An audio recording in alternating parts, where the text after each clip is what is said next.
Oh, it's Jason. Jason, Medea's worst enemy, who should have been her dearest protector. What business have you here, you women, clustered like buzzing bees at the hive door? Where is Medea? There, mourning for what you have done. What she has done, not I, but by my will she and my sons are exiled? Is there another dog here? So, Medea, you have once more affronted and insulted the head of corn. This is not the first time. I've seen what a fool anger is. You might have lived here happily, secure and honored. I hoped you would, by being just a little decently respectful toward those in power. Instead, you have to go mad with anger and talk yourself into exile. To me, it matters little what you say about me, but rulers are sensitive. Time and again, I've soothed them Creon's indignation. Then you, like a madwoman, like a possessed imbecile, wag your head and let the words flow out again. You never cease from speaking evil against him and his family. So now you've got it. Call yourself lucky, Medea, not to get worse in exile. In spite of all this, I have your interests at heart, and I'm here to help you. Exile is a bitter business. I want to make some provision for you. I wish you no harm. Although you hate me, and in particular the children, my sons, our sons, might have been decent enough to have thought of our sons. Did you consider them when you betrayed this house? Certainly I considered them. It was my hope that they would grow up here, and I, having married power, to protect and favor them. And if perhaps after many years I become Dionysus of Corinth, for that is Creon's desire, to make me his heir, our sons would have been a king's sons. I hope to help them wherever they go. But now, of course, you must look forward to younger children. It's enough. Something might happen. It is likely that something might happen. To the bride and the marriage. I'll guard against it, but evidently Creon is right to be rid of you. Have you finished now? I thought I would let you speak on and spread out your shamelessness before these women, the way a Tyrian trader unrolls his rare fabrics. Do you like it, ladies? It is the dog's daughter's husband. It is a brave person. It has finally got up its courage with a guard of spears to come and look me in the face. Oh, Jason, how have you pulled me down to this hell of vile thoughts? I did not used to talk like a common woman. I loved you once, and I am ashamed of it. But there are some things that ought to be remembered by you and me. That one day, when we drove through the Hellespont into Greek Sea, and the great shouldered heroes were singing at the oars, and those birds flying through the blown foam, that day was too fine, I suppose, for Creon's daughter's man to remember. But you might remember when I cheated my father for you and tamed the fire-breathing, brazen-hoofed bulls, and whether I saved your life in the field of teeth, and you might remember whether I poisoned the great serpent and got you the golden fleece, and fled with you and killed my brother when he pursued us, making us abominable in my own home. And then in yours I got your enemy Peleus attacked to death by his own daughter's hands, whatever these fine Corinthian friends of yours may say against my rapid and tricky wisdom. You it has served. You it has served well. Here are 5 times if I counted right, and all's not counted. That your adventure would have been dusty death if I had not saved you, and now you think your adventures are over. You are safe and high-placed in Corinth, and will need me no more. It is a bit of a dog, isn't it, Lizzie? It is well qualified to sleep with the dog's daughter, but for me, Jason, me driven by the hairy snouts from the quadrupled marriage bed, what refuge does your prudent kindness advise? Shall I fly home to Colchis to put my neck in the coil of a knotted rope for the crimes I served you with? Or shall I go and kneel to the daughters of Peleus? They would indeed be happy to lay their hands on my head, holding the very knives and the cleavers that carved their sire. The world is a little closed to me, huh? By the things I have done for you.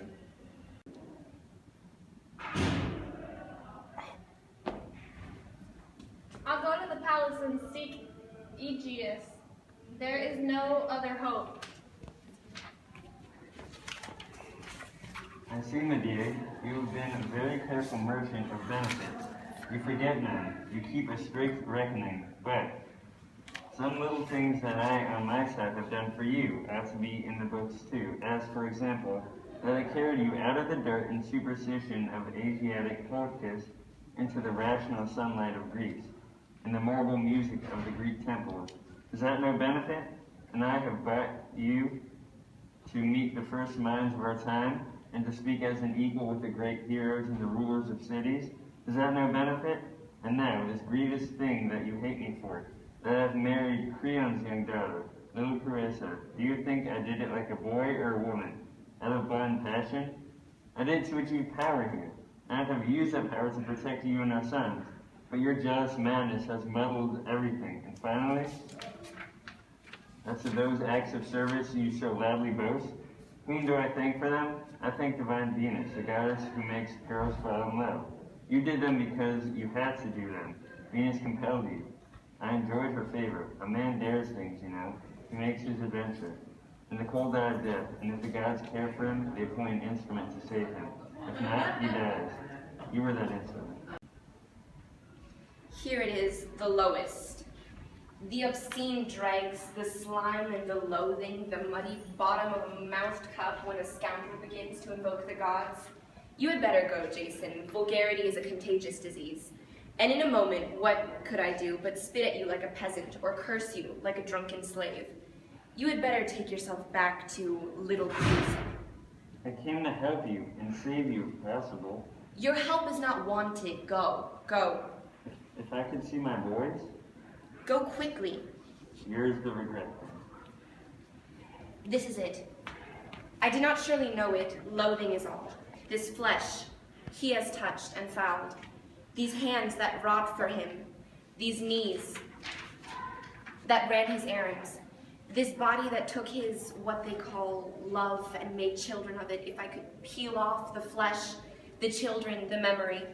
Poor misused hand, poor defiled arm. Your bones are not unshapely. If I could tear off the flesh and be bones, naked bones, salt-scoured bones on the shore, at home in Colchis. God keep me from the fire and hunger of the sword. Save me from the hateful sea and jagged lightning and the violence of love.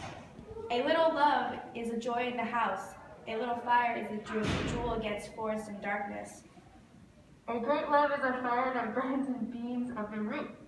The doorposts are flaming and the house falls. A great love is a lion in the cattle pen. The herd goes mad, the hikers are drawing, and the cars are in the flights. Too much love in the armed robbery, the lover in the treasure. He has against the guards and he knocks in blood. And now I see the black end, the end of great love, and God save me from it, the unburied horror and unbridled hatred, and the vultures tearing a corpse. God, keep me clean from those evil beaks.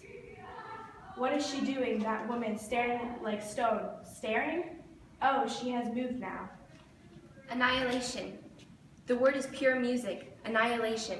To annihilate the past is not possible, but its fruit in the present can be nipped off. Am I to look in my son's eyes and see Jason forever? How could I endure the endless defilement, those lives that mix Jason and me? Better to be clean bones on the shore. Bones have no eyes at all. How could they weep? White bones on the Black Sea shore. But that's far. Not yet. Corinth must howl first.